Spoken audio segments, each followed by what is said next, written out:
gosta. Fique à vontade. Eu queria comentar aqui, juntar a banda, mas o pastor dá para fazer aquela propaganda de produto para barba. O pessoal tem uma barba maneira. Vamos orar. Igreja, Senhor, muito obrigado, Deus, por esse momento que nós estamos vivendo aqui na Tua presença, Senhor. Obrigado pelos louvores, pelos dízimos e as ofertas que foram entregues aqui, Deus, que o Senhor continue abençoando a vida de cada irmão, providenciando, Pai, o sustento, não só financeiro, mas também paz de espírito, o Teu amor, a Tua companhia todos os dias, para o Teu cuidado, livramento de quer que eles vão, Senhor. Te peço agora que abençoe aqui o Teu servo, para a Tua palavra, Deus, que o Senhor use poderosamente quanto a nós aqui como igreja, Senhor. Continue tocando o nosso coração e nos incomodando com a Sua presença, Pai, porque a Tua palavra, ela gera em nós transformação verdadeira. Muito obrigado. Nós te agradecemos por tudo, te pedimos que continue conosco. Em nome de Jesus. Boa noite, tudo bem? Boa noite. É bom estar aqui junto com os irmãos, poder compartilhar a palavra de Deus. E eu quero chamar os irmãos a pensarem sobre a ideia de como é importante a gente ter comunhão com Jesus Cristo, né? Como que a comunhão com Jesus é algo que nos transforma e é o único jeito da gente ser transformado também. O único jeito da gente mudar a nossa vida, o único jeito da gente mudar as nossas percepções, o nosso jeito de viver, é através de um relacionamento com Jesus Cristo. Não tem outro jeito. Por isso que o centro da palavra de Deus, a Bíblia, do Evangelho, é Jesus Cristo. O nosso foco, o nosso culto, os nossos relacionamentos, tudo que a gente presta tem que ser como foco, como centro, Jesus Cristo. Não há outro. A Bíblia precisa ser lida, precisa ser interpretada, precisa ser visualizada a partir da ótica de Jesus. O nosso culto parte de que Cristo um dia morreu na cruz, ressuscitou e agora nós estamos livres. Nós não precisamos mais de sumos sacerdotes, nós não precisamos mais de vários rituais. A nossa vida é simples, o nosso culto é leve, o nosso relacionamento com Deus é algo de livre acesso. E essa comunhão é que nos traz todo o significado. É isso que traz paz para nós. Não é mais aquele legalismo, aquele peso, aquela coisa de faça e não faça, eu preciso disso, preciso daquilo. Um peso, parece que a gente carregava uma geladeira nas costas e nunca conseguia atingir o padrão de Deus. Mas com Jesus Cristo, Ele diz, não, você não precisa atingir o meu padrão. Porque eu atingi o padrão de Deus, eu atingi o padrão de perfeição por você, e eu sou o padrão. E a minha graça agora, ela te basta. A minha graça agora, ela é suficiente para você. Nós não precisamos de mais nada além de Jesus. É por isso que nós estamos aqui, por causa de Jesus. Abra sua Bíblia em 1 Coríntios, capítulo 1. 1 Coríntios, capítulo 1, a partir do versículo 1. 1 Coríntios, capítulo 1, a partir do versículo 1. Eu ia para colocar essa água debaixo aqui, né? Acho que ficou um negócio bem complicado. Dá medo isso aqui, né? Eu já sou um pouco estabanado, então vamos descomplicar a coisa aqui. 1 Coríntios, capítulo 1, a partir do versículo 1.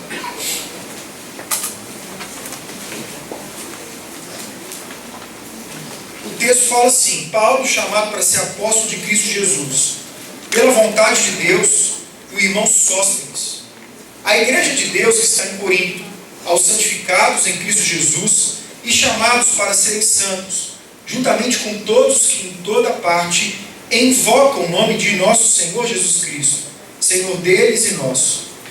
A vocês, graça e paz da parte de Deus nosso Pai e do Senhor Jesus Cristo. Sempre dou graças a meu Deus por vocês, por causa da graça que lhe foi dada por Ele em Cristo Jesus. Pois nele vocês foram enriquecidos em tudo, em toda palavra e em todo conhecimento. Porque o testemunho de Cristo foi confirmado entre vocês, de modo que não lhes falte nenhum dom espiritual.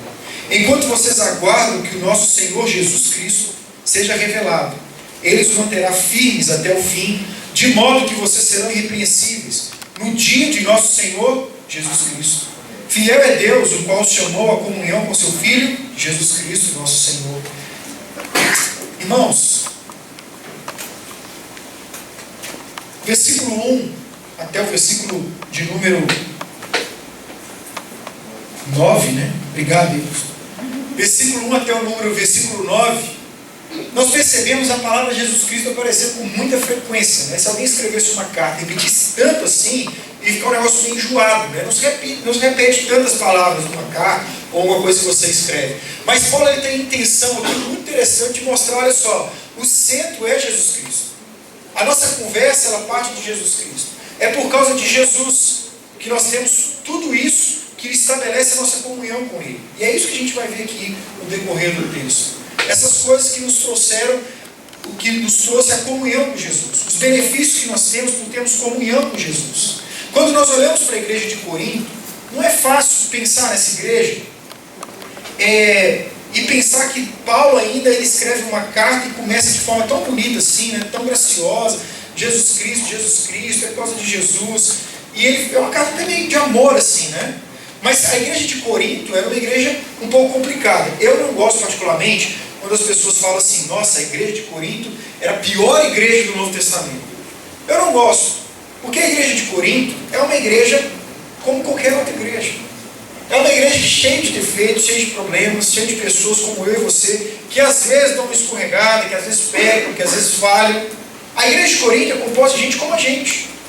E Paulo, ele está dizendo o seguinte, olha, vamos olhar para a igreja de Jesus, porque é Jesus Cristo que ele repete 9 vezes, vamos olhar para essa igreja, mas com um olhar totalmente diferente, com um olhar de graça, com um olhar de compaixão. Vamos olhar para as pessoas, aliás, olhar para a igreja, né, no nosso contexto, às vezes parece que a gente olha para a estrutura, né? Vamos olhar para a igreja, aí o cara olha, nossa, que igreja bonita, ela é tão grande, 150 metros quadrados, olha o sistema de som, que igreja linda. Não, no Novo Testamento igreja não é nada disso. Igreja é o corpo de Cristo. Igreja somos nós. Nós juntos, reunidos, isso é a igreja de Jesus. Então quando Paulo ele trata com a igreja, ele trata com as pessoas, ele trata com os indivíduos. Quando Paulo então ele inicia isso aqui dizendo, olha, eu quero que nós olhemos então com um olhar de graça, com um olhar de compaixão, diante do fato dessa igreja de Corinto ser realmente complicado. A gente lê 1 Coríntios capítulo 1, versículo 10, nós vamos perceber que ele era uma igreja que tinha problemas de divisões. Tinha problema de preferência, de líderes. Ah, eu gosto do líder que passou por aqui. Não, agora eu era de Paulo, eu sou de Apolo. Ah, não, eu sou de Pedro. Mas peraí, vocês são de quem? E Paulo fala, não é de Jesus Cristo aqui, que é o pastor da igreja, o supremo pastor que conduz todas as coisas? Você lê o versículo 10 adiante de 1 Coríntios, você vai observar isso. Quando a gente olha também para a cidade de Corinto, a gente observa que é uma cidade um pouco parecida com a nossa, inclusive, né? Uma cidade portuária, tinha 2 portos em Corinto. Vitória tem 2 portos, não é isso? E a região de Porto, gente, não era uma região assim, não é uma região tranquila, né? Perto do porto. Está até tranquila, porque tem um navio lá, o August Hope, né? Um navio evangélico, então deve estar tá bonito. Eu fui lá, está bem legal o navio. Mas a região de Porto não é nada bonito como aquele navio que está lá, o August Hope. A região de Porto é uma região de prostituição. É uma região de imoralidade, é uma região complicada nesse sentido. E Paulo ele chega e tem que orientar uma igreja de pessoas que tinham esse tipo de vida imoral, de vida extremamente entregue ao sexo de qualquer jeito. Era a cultura, até mesmo a cultura romana era assim. Não tinha muito esse negócio, eu uso o que eu quiser, eu faço o que eu quiser. É tão interessante que na cultura romana, isso é muito legal sim. É interessante, mas não é legal, é negativo, então eu vou explicar por quê. Mas é interessante porque na cultura romana, as mulheres de classes mais baixas e os homens de classes mais altas, eles podiam chegar no meio do povo e falar assim, olha, eu quero essa mulher deitar com ela agora. Eles podiam pegar essa mulher, deitar, ter relação sexual com ela, abusar dessas mulheres, fazer o que quiser com elas. É interessante que o cristianismo ele trouxe até um padrão para isso, de sexo, de relação sexual, consensual, mas não para só na ideia do consensual, mas também de um sexo diante de uma aliança, de um compromisso, de uma aliança com Deus. Isso de alguma forma atinge a nossa sociedade, a nossa maneira de pensar, de que o sexo não pode ser de qualquer jeito como era na cultura romana. Paulo, ele lida com esse tipo de igreja diante desse tipo de cenário. Um cenário dentro da igreja também é um relato aqui de que um indivíduo deitava com a mãe do pai, né? Do pai dele. Não é isso? Ele tinha relações sexuais dentro da igreja. Paulo pede para exortar, ele não fala, não, mas tinha esse tipo de coisa. Mas é interessante que alguns comentaristas dizem que, segundo aos Coríntios, Paulo orienta a receber esse irmão de volta em amor, porque ele se arrependeu. Porque ele estava entregue, ele não queria aquela vida. E Paulo fala, não, recebam de volta, que é isso, nós somos igreja, nós vamos acolher. Esse irmão está arrependido, esse irmão quer Jesus, vamos acolher. Ele tem que estar aqui com a gente. Paulo está tratando esse tipo de coisa diante da igreja. Uma igreja complicada, sim, mas também nós somos complicados, né, irmãos? Nós também temos as nossas dificuldades, nós também pensamos na bola. E Paulo ele escreve essa carta, e ele começa o versículo 1 dizendo assim: Paulo, chamado para ser apóstolo de Cristo Jesus, pela vontade de Deus, o irmão Sóstenes. Paulo está dizendo, o meu chamado para ser apóstolo é o chamado que Cristo Jesus me chamou, para ser um enviado, né? A palavra apóstolo significa isso, enviado mensageiro, para pregar às outras pessoas. Mas não é só eu sozinho nisso não, porque às vezes a gente tem ideia, né, de que quem é chamado é só o pastor, é o missionário, né? Tem uma casta, né, na igreja evangélica brasileira, né? No bom sentido, tá, gente? Não é casta de demônios não, mas é uma classe de pessoas, tá? Tem uma classe de pessoas na igreja, e essas pessoas são mais espirituais do que as outras, as pessoas têm um chamado maravilhoso, as pessoas viram uma bola de fogo, viram, né, um negócio assim tão extraordinário, e Deus fala com elas, e Deus age na vida somente delas, e Deus revela coisas só para elas, e ninguém mais vê nada do que elas veem. Mas o que Paulo está dizendo é o seguinte: não, eu fui enviado, eu sou um apóstolo, enviado mensageiro, para poder pregar de Cristo Jesus. Eu prego acerca de Cristo Jesus, eu vivo diante de Jesus. Quem me julga é Jesus. Paulo vai falar isso em 1 Coríntios capítulo 4, a partir do versículo 1, que quem julga é Jesus Cristo, e ele diz, nem eu mesmo me julgo, nem eu mesmo tenho a capacidade de julgar a minha vida. Quem me julga é Cristo Jesus, ou seja, quem me julga é o Evangelho, é a palavra de Jesus, é ela que coloca crivo naquilo que eu faço. Paulo está trabalhando a questão de identidade, de coração, de que o coração dele é enganoso, que nem ele é capaz mesmo de atribuir alguma coisa a ele mesmo. Isso ajuda a gente a quebrar o nosso orgulho, né? Da gente achar que tem a razão, de nós acharmos que temos o controle de todas as coisas, de nós acharmos que a gente sempre está certo. Não, Paulo diz, quem me julga é Jesus Cristo. Por isso eu sou um apóstolo de Jesus Cristo. E junto com o irmão Sóstenes, gente, o irmão Sóstenes, Atos, capítulo 18, 17, mostra isso, que o irmão Sóstenes, ele era um irmão e ele era um judeu, e Lucas vai mostrar que a intenção de Paulo era pregar muito para o povo judeu. Paulo tinha uma intenção disso, pregou para os gentios também, muito para o apóstolo enviado aos gentios, mas também pregou muito ao povo judeu. E esse irmão aqui, o irmão Sóstenes, ele era um irmão que era um líder de uma sinagoga judaica em Corinto. E esse irmão aqui foi espancado dentro da própria sinagoga. E agora se tornou um irmão da igreja, se tornou um participante da igreja. Então quando Paulo diz, e o irmão Sóstenes, ele está dizendo, olha, eu sou apóstolo de Jesus Cristo. Mas bem questionado pela igreja. Paulo, segundo Coríntios, só escreve para poder rebater as críticas. Mas ele diz, o irmão Sóstenes, que está com vocês, você sabe a história dele. Você sabe que também ele não é apóstolo, não é nada. Ele não é nada, ele é o irmão Sóstenes. Mas ele era o líder da sinagoga judaica que foi espancado. Foi espancado por amor de Jesus. E o irmão Sóstenes está comigo nisso também. E aí ele foi espancado por causa de Jesus Cristo. Paulo nem falou que ele foi espancado, porque ele foi espancado também várias vezes, né? Foi chicoteado, sofreu naufrágios. Mas ele traz a figura de um irmão, vamos dizer assim, né? Um irmão comum, um irmão que estava entre eles, para mostrar, olha só, nós somos participantes de um sofrimento, nós somos participantes de uma cruz. Não que nós precisávamos carregar a cruz, mas que nós participamos dessa cruz, porque é um privilégio. E comunhão significa exatamente isso, participantes da cruz, do sofrimento de Cristo Jesus, um privilégio poder participar disso. Paulo está dizendo, o irmão Sóstenes, ele é um privilegiado por poder sofrer também comigo, por causa de Jesus Cristo. Meu irmão, você é um privilegiado por poder participar da comunhão de Jesus. Você é honrado por poder participar desse sofrimento com Cristo Jesus. E quando eu falo sofrimento, eu não estou falando de um sofrimento de perseguição, porque isso a gente não sofre aqui no Brasil, né? Nós somos livres para adorar, nós temos um estado muito evangelizado, o Espírito Santo, um país muito evangelizado, cristianizado, um cristianismo, né?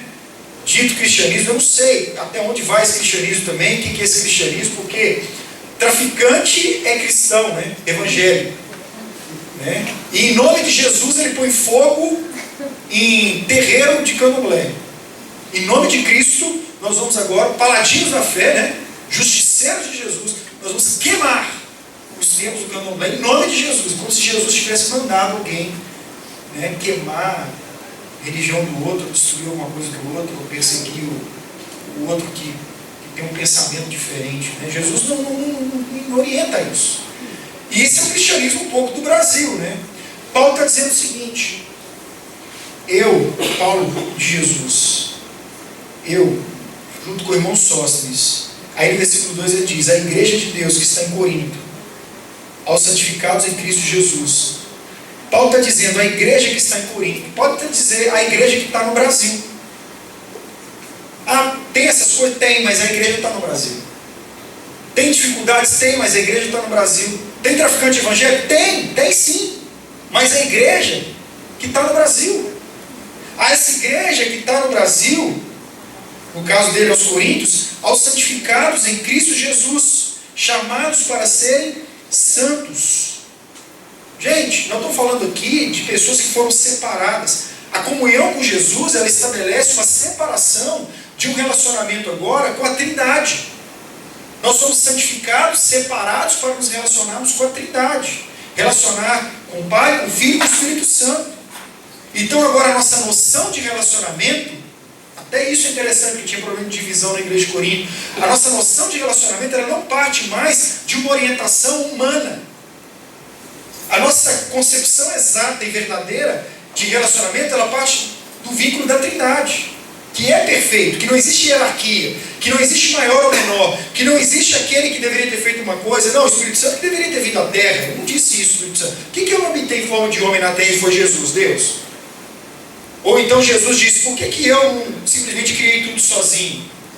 Não existe isso. Eles são perfeitos.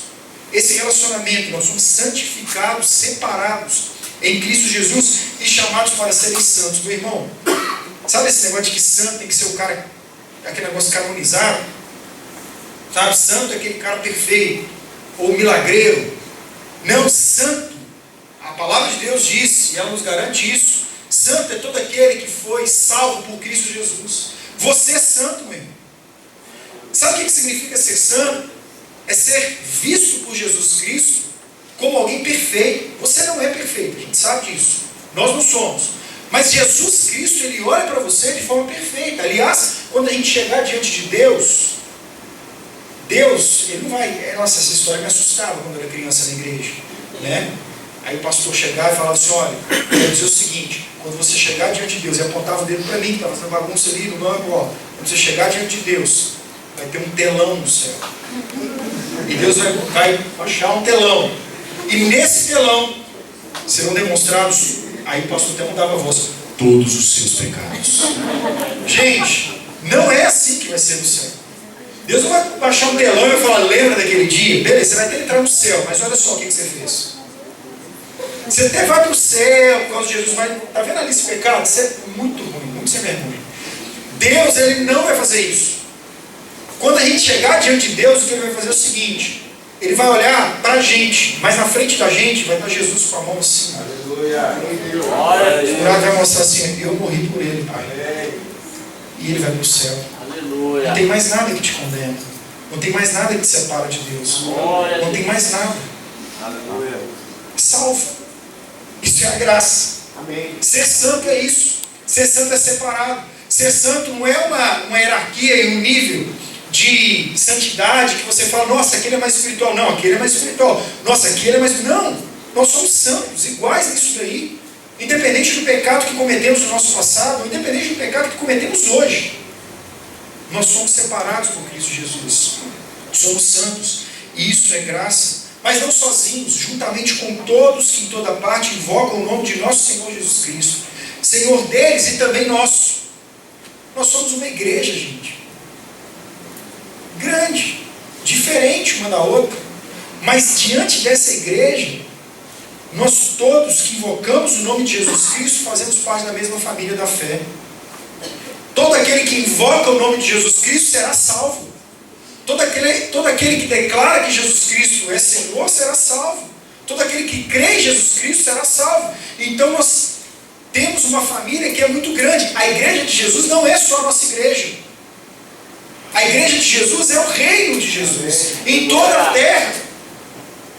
São nossos irmãos assembleanos, nossos irmãos presbiterianos. São pessoas que às vezes nem estão na igreja, mas estão na rua e foram salvas. E nem sabem que estão salvas. A gente tem que explicar, você está salvo já, cara. Já entendeu o evangelho. Mas são pessoas que comungam da mesma fé em Cristo Jesus. E vivem em comunidade, vivem em igreja, vivem como família, porque são o corpo de Cristo na terra. Nós somos a igreja de Jesus. E aí Paulo diz no versículo 3: a vocês, graça e paz da parte de nosso Deus Pai e do Senhor Jesus Cristo. Está vendo? Graça e paz. Paulo está dando uma martelada. Ordinários, seus pecadores miseráveis, seus lixos da terra. Ele não está tendo esse tipo de palavra aqui. Ele está dizendo o seguinte: a vocês, graça e paz, porque é isso que Jesus Cristo fez. Eu matei, Paulo está dizendo, eu matei um monte de cristão. Um monte. Se você acha que aqueles que blasfemam contra o Espírito Santo não entrarão nos céus, não vão para o céu, Paulo está dizendo o seguinte: olha, eu blasfemei, eu xinguei o Espírito Santo, eu acabei com tudo, eu matei quem seguia Jesus, e eu vou para o céu, porque Jesus perdoou todos os pecados, até aqueles que blasfemam contra o Espírito Santo. Não há perdão. Agora todo mundo quer que eu explique esse versículo, né? Não vou explicar. Depois pergunto para o pastor aí, tá? Gente, graça e paz da parte de Jesus Cristo. Graça e paz da parte de Cristo Jesus. Graça e paz daquele então que nos salvou. Nós temos graça e nós temos paz. Não fica carregando culpa não, meu irmão. Sabe, carregando culpa do passado, aquilo que aconteceu, eu deveria ter feito aquilo. Para com isso. Jesus Cristo, Ele te salvou. Então é graça que você tem que carregar. Essa paz, ela não é condicionada a sentimento, a emoções. É uma paz que nós temos diante da realidade de que Cristo Jesus, Ele morreu na cruz e nós temos paz com Ele. Porque Deus estava irado com a gente. Nós éramos rebeldes. E agora o fato de Jesus Cristo ter derramado o sangue dele nos reconcilia. E nós temos paz. Não tem mais nada que nos condena. E a gente precisa carregar a realidade da paz. A paz que excede todo entendimento.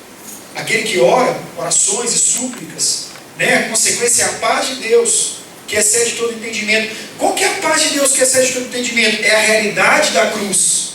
É a realidade que nós temos agora. Fomos reconciliados com Cristo Jesus. Nós temos isso. Toda vez que a coisa apertar, toda vez que a dificuldade bater, toda vez que o boleto chegar, misericórdia, né, gente? O negócio do boleto, né? E aí você fala: meu Deus, eu estou no meio do mês e o dinheiro está curto. Acontece isso com você? Não sei, né? Comigo não acontece. Toda vez que isso acontecer com você, você tem que chegar e falar o seguinte: Deus do céu, você lembra, é do céu mesmo, é da terra, não descansa, que a paz que excede o teu entendimento está com você, porque você está reconciliado com Deus. Se você morrer hoje, você vai vir para o meu céu, isso é paz. Você dorme tranquilo, isso cura a ansiedade, isso cura as nossas preocupações futuras. É a realidade que eu já tenho paz. Para que eu vou preocupar? Eu já tenho paz. E se me mandarem embora? E se meu filho morrer? Se minha esposa morrer? Eu vou chorar, claro, né, gente? Ninguém aqui é maluco de falar que não vai chorar. Vai chorar, vai sofrer. Mas a realidade de que tem o quê? De que tem paz. De que tem paz com Deus. De que o que importa é a paz. E eu tenho a paz e não importa o futuro. Eu tenho a paz e meu futuro está garantido em Jesus Cristo. Versículo 4. Sempre dou graças a meu Deus por vocês, por causa da graça que lhe foi dada por Ele em Cristo Jesus. Ele sempre dá graças, porque Paulo, se olhar para o histórico deles, ele vai olhar só desgraça. Mas quando ele olha para o histórico de Jesus Cristo e aquilo que ele fez na cruz, ele fala: eu tenho que dar graças. Porque eu também sou alvo da graça. Eu também fui alcançado pela graça. Pois nele, versículo 5, vocês foram enriquecidos em tudo, em toda palavra e em todo conhecimento. Meu irmão, ter comunhão com Cristo Jesus nos enriqueceu com a palavra dele, com todo conhecimento, com todos os dons espirituais. Com tudo isso, nós temos toda a palavra e todo o conhecimento de Jesus Cristo. Quando eu cheguei aqui, o pastor Luiz disse assim: olha, a igreja aqui é uma igreja simples, a gente é simples. Falei, glória a Deus por isso, né? Todo mundo lutando para ter igreja simples hoje em dia, irmão. Todo mundo descobriu. Todo mundo descobriu que o negócio não é ficar inventando moda, não. É o Evangelho, é a palavra de Deus, são os relacionamentos. É simples, não precisa criar milhões de ministérios, não é isso? Nem sei, nem com isso eu conversei com vocês. Vamos parar aqui depois eu falo com vocês. Parei aqui, então eu vou falar isso. Mas não precisa ficar inventando um monte de coisa, não, sabe?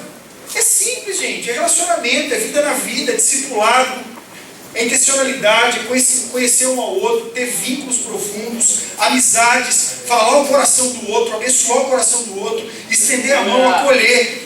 Igreja que vai crescendo demais, vai perdendo contato, vai virando show, vai virando entretenimento, perde tudo isso.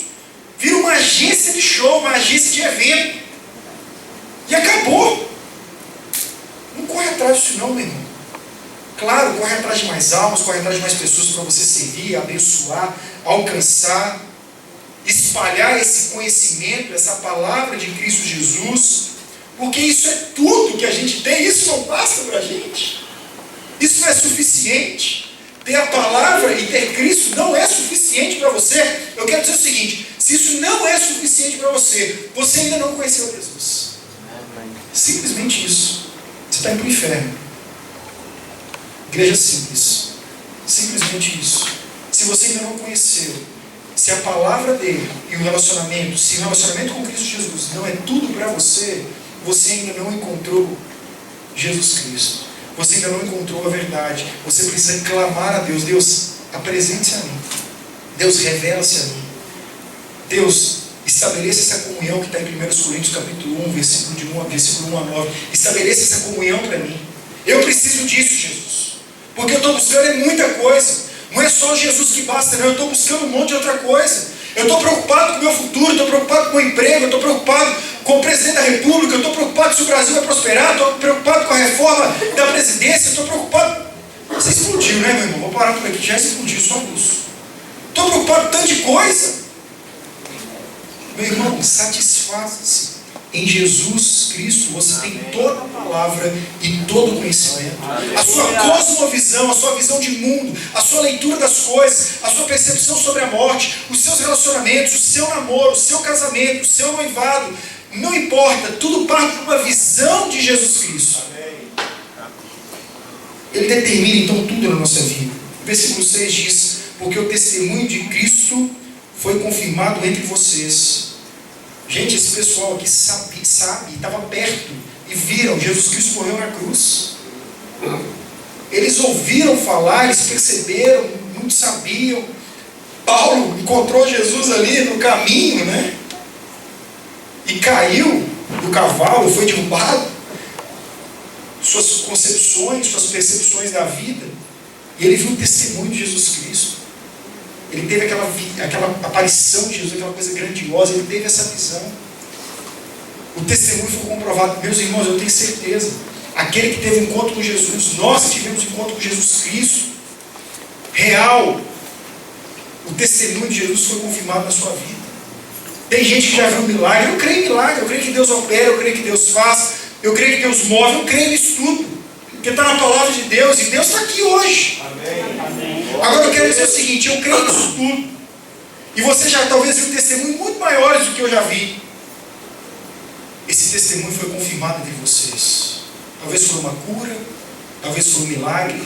Mas eu quero dizer, se você não viu nada, o que Jesus mais criou e mais mostrou foi relacionamento, foi a salvação, foi ver pessoas sendo transformadas em sua maneira de pensar, da sua família sendo transformada, tendo paz. Quantos adolescentes eu aconselho, gente, e que eles falam, eu não faço nada, eu só escuto, converso um pouco, mas aí do nada volta de um acampamento e fala, eu tive um encontro com Jesus, e nem foi um acampamento da igreja, foi de outra igreja, fiz nada. Eu falei, é Deus mesmo, eu estou aqui só mesmo meio que de coadjuvante nessa história toda aqui, né? Mas vamos lá. Aí quando chega de um acampamento, fala, eu fui transformado por Jesus. Fala, mas peraí, você foi, como que foi isso? Aí passa 2 semanas, 3 semanas, como estava a sua casa? Não, lá em casa era o inferno, todo mundo se brigava e eu era causador disso. E sua casa agora? Paz. Está tranquilo.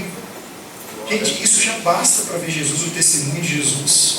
E talvez você viu o testemunho de Jesus, talvez você veja o testemunho de Jesus, e talvez você esqueceu também o testemunho de Jesus, Lembra daquilo que Jesus Cristo fez na sua vida. Lembra de onde Jesus te tirou. Lembra como que era a sua história. Ou talvez você nasceu num lar cristão que já vive essa paz. Pergunta a seus pais como que era antes de ter Jesus. Como que era a relação familiar. Jesus, ele muda as nossas relações.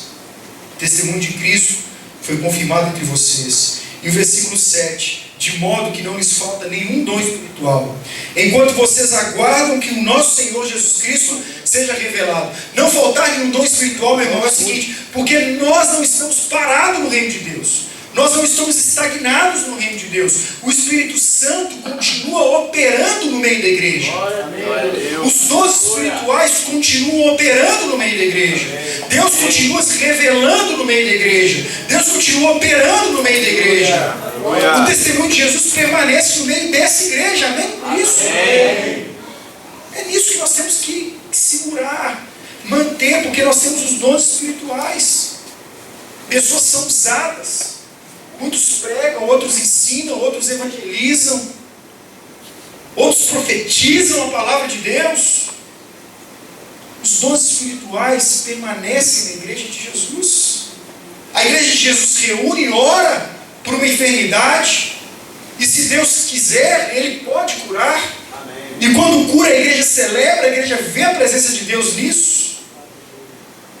E eu sei que Deus faz isso aqui nessa igreja, tem feito isso aqui, tem feito isso em outros lugares, porque Jesus Cristo continua se revelando diante de nós.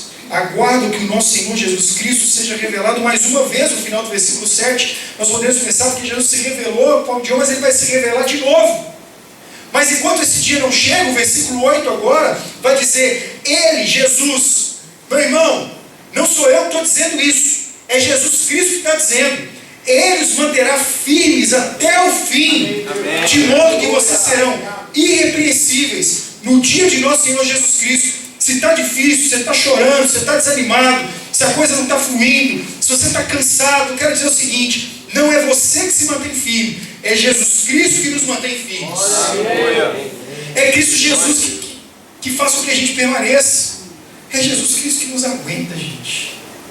É Jesus Cristo que nos aguenta. É Jesus Cristo que suporta a gente. É Ele. E é Ele que nos mantém firmes. É Ele que nos guarda até o fim. Que Ele está dizendo, lembra do telão? De modo que vocês serão irrepreensíveis, sem nenhum tipo de pecado, sem nenhum tipo de dor, sem nenhum tipo de sofrimento, sem nenhum tipo de luto, nada. Nós seremos irrepreensíveis. Nós não sofreremos mais nenhum tipo de impacto do pecado que nós sofremos aqui na terra. Ele os manterá firmes. E eu vim aqui para não falar as minhas palavras, eu vim aqui para ler o texto bíblico. E o versículo 9 termina assim: fiel é Deus, o qual os chamou à comunhão com seu Filho Jesus Cristo, nosso Senhor. Fiel é Deus que não mente. Fiel é Deus que nos garante essas palavras, que nos chamou à comunhão, ao relacionamento, para podermos participar dos sofrimentos com Cristo Jesus, o significado de comunhão, de poder caminhar com Jesus Cristo. A gente não entende como a perseguição, né, de morte, de como sofrem alguns países do Oriente Médio, outros locais. A gente não sabe o que é isso. Mas quando fala aqui que é Deus que nos mantém, quando fala aqui que é fiel é Deus que nos chamou, é porque a gente não entende mesmo. Mas se vir uma perseguição, se vier até nós um sofrimento tamanho, fiel é Deus que nos chamou. Ele nos manterá firmes. É Ele que nos garante. E se tivermos que morrer por causa de Jesus, Ele nos dará graça para que morramos. Ele nos dará força para que passemos. E é Ele que te dá força, sem perseguição agora, mas Ele te dá força para enfrentar o luto. Ele te dá força para enfrentar o desemprego. É Ele que te dá força para enfrentar, talvez aí muitos que estudam na Universidade Federal, a possibilidade de uma greve, a falta de recursos, talvez. Ele que te dá força para suportar uma crise econômica, uma crise financeira. Ele que te dá força para saber, para não ter certeza do que vai acontecer no futuro. É Ele que nos dá força diante de todas essas coisas, gente. É Ele que nos mantém firmes. E nós temos essa comunhão com Ele.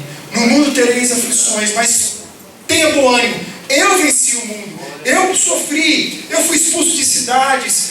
Eu fui crucificado numa cruz, meus apóstolos morreram também de várias formas, perderam a cabeça, foram crucificados de cabeça para baixo, várias coisas aconteceram com eles, mas olha só, vale a pena ter comunhão comigo, porque a comunhão que eu dou, a alegria que eu dou, a satisfação que eu dou, ninguém pode dar, é só eu, Jesus Cristo. Jesus Cristo é suficiente para você, Jesus Cristo é tudo para você. Você já estabeleceu uma comunhão com Jesus, você já se entregou completamente a Jesus, você já disse para Jesus: Jesus, eu entrego minha vida toda para o Senhor, eu te dou tudo da minha vida. Talvez você está aqui desanimado com Jesus, talvez você está pensando em desistir da igreja de Jesus, talvez você nunca leu o Evangelho de Jesus, mas quer Jesus. Talvez você não tenha um relacionamento tão profundo com Jesus. O que Jesus está dizendo é o seguinte: eu sou o único que concedo graça, eu sou o único que concedo perdão. Como disse Davi, eu prefiro cair na mão de Deus do que na mão dos homens, porque os homens vão me culpar, os homens vão me julgar, os homens vão estabelecer coisas, padrões que eu não vou conseguir alcançar. Talvez você venha de uma família que estabelece um monte de padrão, um monte de regra, um monte de lei, você não consegue alcançar. Jesus Cristo, ele tira esse fardo e fala: vem para mim, não precisa alcançar não, eu já alcancei com você, eu sou o padrão, é comigo.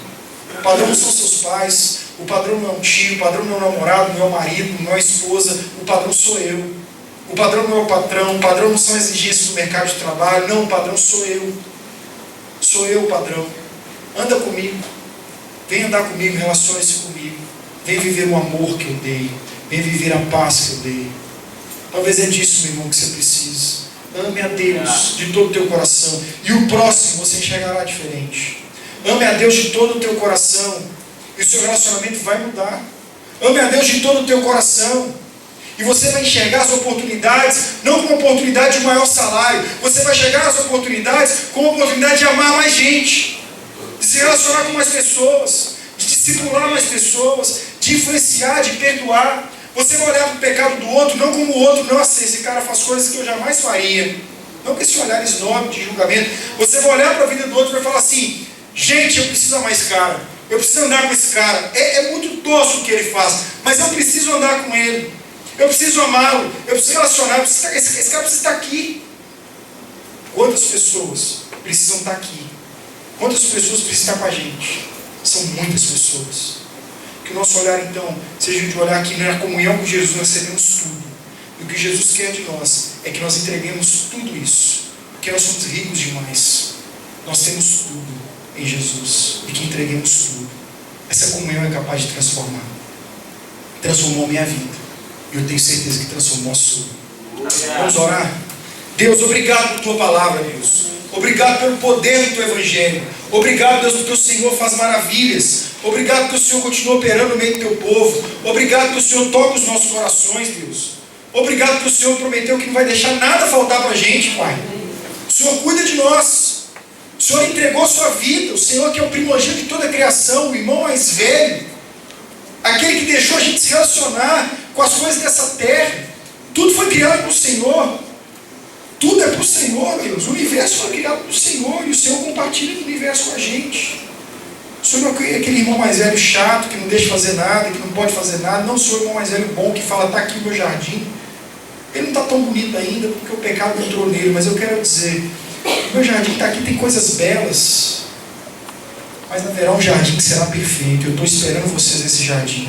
Eu estou criando esse jardim. Esse jardim é lindo, esse jardim é perfeito, e vocês vão entrar comigo nesse jardim. Vocês vão viver, vocês vão cear comigo. Ali terá tudo do bom e do melhor, a árvore da vida estará lá, e vocês não terão nenhum tipo de sofrimento, porque a minha comunhão gerou isso para vocês. A comunhão comigo gera isso, gera vida. Deus querido, se tem alguém aqui que entrou sem relacionamento com o Senhor, que o Senhor estabeleça relacionamento agora, Pai. Que essa pessoa diga assim: eu quero me relacionar com Jesus. Se tem alguém aqui que está afastado de Jesus, desanimado com Jesus, não está lendo a palavra de Deus, não está lendo a Bíblia, não conhece Jesus, aquece esse coração para que saia daqui e leia a Bíblia toda a partir de agora, Deus. Comece a estudar acerca de Jesus. É só no Senhor que a gente tem satisfação. Todas as vezes que a gente para de ler a Bíblia, de orar a Deus, a gente começa a ficar mal, a gente fica amargurado, a gente fica ansioso, a gente fica triste. Todas as vezes que a gente se aproxima da Tua palavra, a gente fica cheio de esperança, Deus. A gente fica forte para encarar os desafios da vida. Nos ajude então, Pai, nos fortaleça. Aonde está o fortalecimento, que é a Tua palavra. Obrigado por toda essa riqueza, Deus. E como Paulo, como o irmão Sóstenes, que sofreram por causa do Teu Evangelho, que possamos, Deus, sofrer pelo Teu Evangelho e amar as pessoas, entregar pelas pessoas, para entregarmos às pessoas. Paulo se entregou aos Coríntios, Sóstenes se entregou à sua igreja, aos seus. Que seja assim no nosso meio. Em nome de Jesus que nós oramos, o único digno de toda honra e toda glória. Amém e amém.